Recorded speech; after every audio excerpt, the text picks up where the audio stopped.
네, YFM 91.3MHz 서대문 공동체 라디오의 서대문 역사기행. 날씨가 굉장히 제 마음에 안 드는 날씨가 내일 계속되고 있습니다만 약간 방송은 계속됩니다. 시작하겠습니다.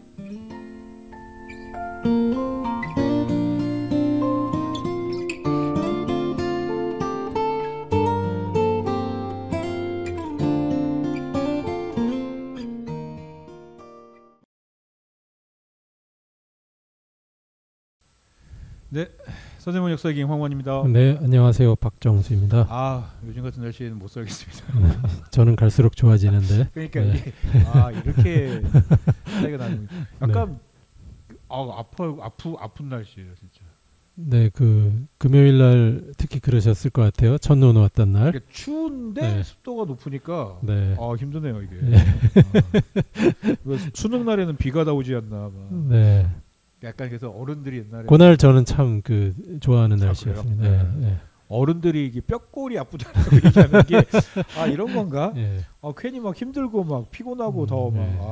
그러네요. 이제 좀 더 나이 들면 이제 싫어질지도 모르죠. 네. 그렇습니다. 예. 그래서 뭐 약간 이게 약간 뭐랄까 이 날씨 이런 비슷한 날씨를 대충 뭐 해보면 약간 뭐 영국 뭐 네. 독일 약간 이쪽 네. 이렇게 날씨 거기서도 이제 좀 북쪽으로 더 네, 네. 가면 갈수록 아마 못 살겠다 싶은 그래서 그 독일이나 스코틀랜드 네. 이런데 그 철학자들이 많은 이유가 그러니까. 네. 그러니까 차라리 그냥 추운 것도 쨍 춥다고 하잖아요. 정말 네. 코끝이 시릴 정도 추우면 우리나라처럼 네. 그러면은 좀 그냥 깔끔하게 추운데 네. 이거는 춥다기보다는 으슬으슬하면서 해서 네. 너무 힘든 날씨. 네. 입니다. 뭐 날씨가 이게 기분이 좋다니까 한 명이라도 기분 좋다니까 다행입니다. 한 명은 살아야죠. 네, 뭐 근데 얼마 못 갈 걸 잘 알고 있습니다. 알겠습니다. 예, 네. 날씨가 이런 날씨 속에서 자 서대문 역사기행 일부 오래전 이날 시작하겠습니다.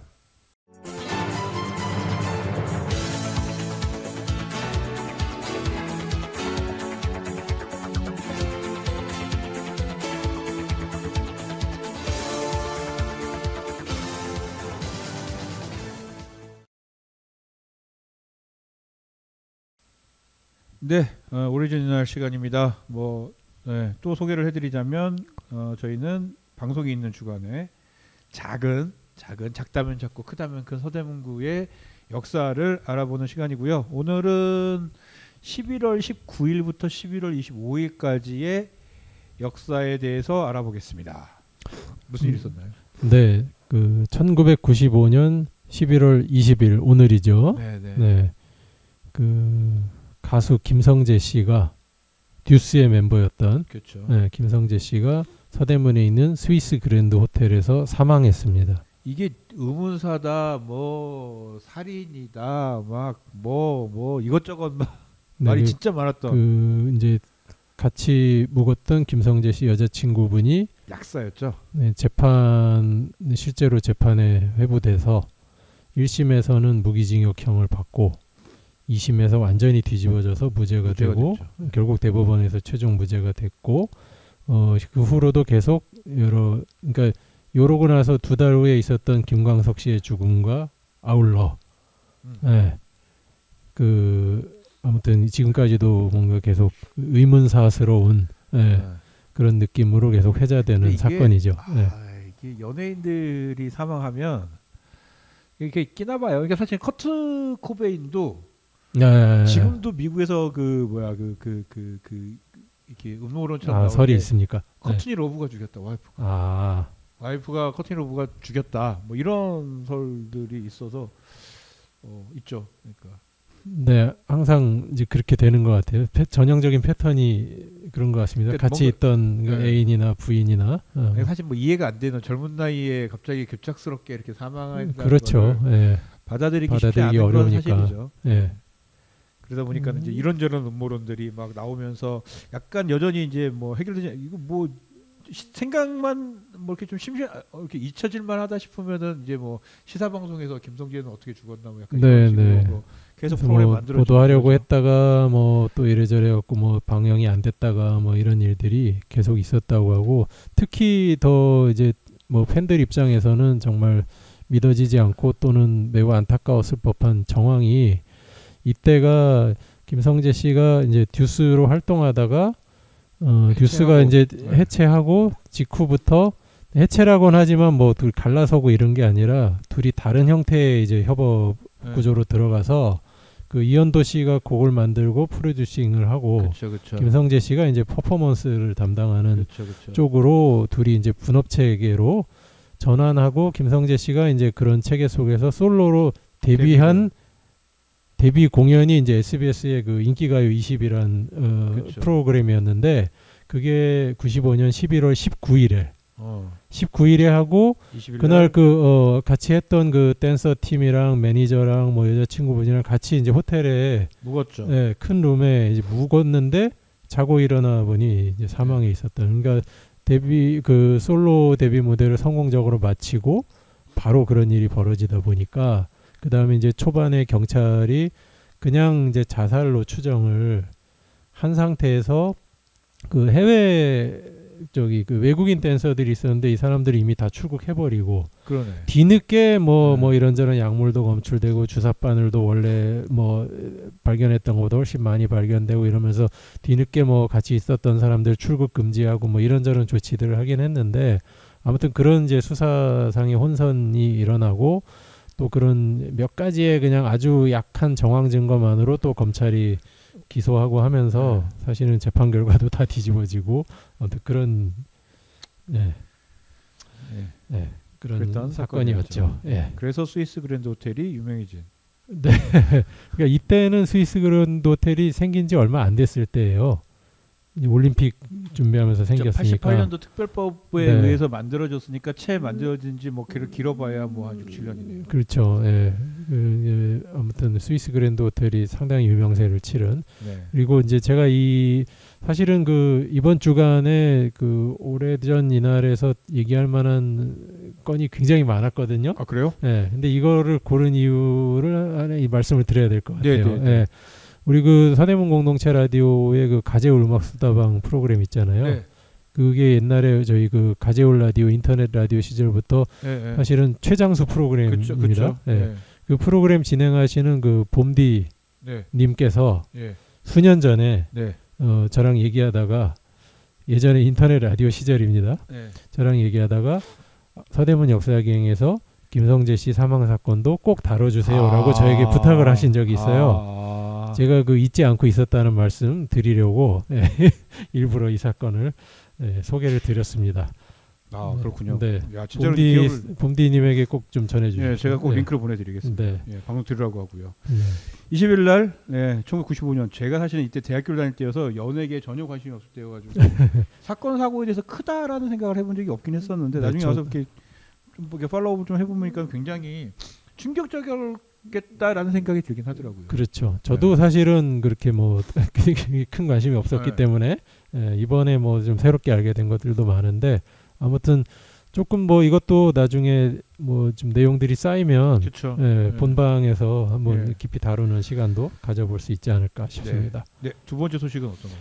두 번째 소식은 1988년 11월 23일 전두환 씨가 연희동 자택을 떠나 백담사로 갔던 날입니다. 이게 제일 짜증나는 뭔가였는데 왜냐면은 백담사에 전두환을 묻힌 꼴이에요. 그러니까 그렇죠. 저는 어렸을 때여서 백담사가 뭐 하는지 잘 모르고 잘 몰랐죠 저희는. 전혀 모르고 뭐 전두환 설악산에 있다고 하니 그냥 뭐 산에 있는 절인가 보다 갔나보다 뭐 이러고 말하는데 나중에 알고 보니까 이 절이 한용운만에 한용운이 있었고 등등등해서 되게 유서 깊은 절이었는데 거기에 이제 전두환이 가버리는 바람에 되게 백담사의 이미지가 그렇죠. 네, 그랬죠. 그러니까 전두환이 또 그 호가 또 일해라고 하잖아요. 그죠, 일해. 그래 뭐 일해재단 이런 거 만들고. 네. 그래갖고 이제 만해가 있던 곳에 일해가 갔다 뭐 이런 얘기들이 막 회자되고 그랬고 그 당시 이제 그 총선 이후에 여서야대 구도가 되면서 그러니까 오공비리 특위. 그다음에 5.18 진상조사 특위 이래갖고 이제 가을부터 청문회를 했죠. 이때 이제 대스타가 되신 분이 노무현 대통령이 대스타가 되셨고 이때 이제 이런 분위기가 이미 무르익어 가니까 88년 9월에 올림픽 개회식 때 본인이 참석도 못했어요. 참석하고 싶어 했다고 하는데 못하겠다니. 너무 하고 싶었을 거예요. 네. 아마 본인이 그 최대 치적 중에 하나로 생각했을 거고 올림픽 유치를 또 체육 워낙 좋아했으니까. 그러니까. 예. 그랬는데 여기 참석도 못했고 11월, 12월에서 50 청문회 열리는데 이제 그러니까 청와대나 그 당시 이제 여당이었던 민정당 측에서도 아니, 갔으면 좋겠는 거죠. 좀 액션을 좀 취해 달라고 계속 압박이 갔다 그래요 실제로. 그랬겠죠. 그러다가 그 11월에 들어서서 12일에 그러니까 이미 그 동생 전에 한번 소개한 전경환 씨는 이제 이미 구속이 됐었고 봄에 그 11월 12일에 이제 그 형이 있어요 전기환이라고 구속되고 또 15일에 그 이순자 씨의 또 남동생이 있습니다. 맞아요. 전두환의 처남 이창석 씨 구속되고 이러니까 더 이상 이제 버티기 어렵겠다 해갖고 23일 아침 9시경에 연희동 자택에서 나와서 그렇죠. 종이 한 장 들고 나와서 뭐 읽고 뭘 읽고 사과문이에요. 사과문 뭐 사죄드립니다. 뭐 제가 잠깐 읽어드리면 이런 표현도 했어요. 무엇보다도 80년 5월 광주에서 발생한 비극적인 사태는 우리 민족사의 불행한 사건이며 저로서는 생각만 해도 가슴이 아픈 일입니다. 뭐 그 비극적인 결과에 큰 책임을 느끼고 있습니다. 그 후 대통령이 된 뒤에 그 상처를 치유하지 못했던 점을 깊이 후회하면서 피해자와 유가족의 아픔과 한이 조금이라도 풀어질 수 있다면 어떤 일이라도 마다하지 않겠습니다. 라고 했지만 작년에 했던 말 생각하면은 저것도 거짓말이었다. 그렇죠. 이제 그 후에 이 말과는 전혀 다른 행보를 보였고 그때 뭐 자기 관리하던 정치자금 139억 원, 그다음에 뭐 개인 금융자산, 연희동 집, 뭐 이런 부동산들 뭐 이런 거 다 헌납한다고 그렇죠. 하고 갔는데 뭐 그것도 잘 모르겠고, 그리고 여기에 이제 갔다가 그 89년 12월 말에 한번 내려와서 국회에서 증언했는데 역시 이 사과문과는 전혀 다른 태도를 일관해서 기억나지 않는다. 그때 노무현 당시 의원이 명패를 던지고 이런 일이 있었고 공교로운 것이요. 전두환 씨가 2년 전에 사망하는데요. 사망한 날도 11월 23일입니다. 아 진짜? 네. 한 1타 2피였네요. 네. 백담사를 갖고 전두환 씨가 사망을 했습니다. 네. 그런 날이기도 합니다. 11월 23일. 그렇군요. 근데 전 되게 속상한 거는 어쨌든 전두환 씨의 제대로 된 사과를 듣지 못했다는 점이 누구의 잘못인지에 대해서는 여러 가지 좀 생각이 들기는 합니다. 네. 자, 오래전의 날 여기까지 하겠습니다. 1995년 11월 20일 가수 김성재 씨가 정말 그 솔로 데뷔 첫 공연을 마치고 스위스 그랜드 호텔에서 사망을 했고요. 1988년 11월 23일 전두환 씨가 백담사에 전두환을 묻혀버리는 그런 일이 벌어졌습니다. 자, 2부 오래전 이 노래로 돌아오겠습니다.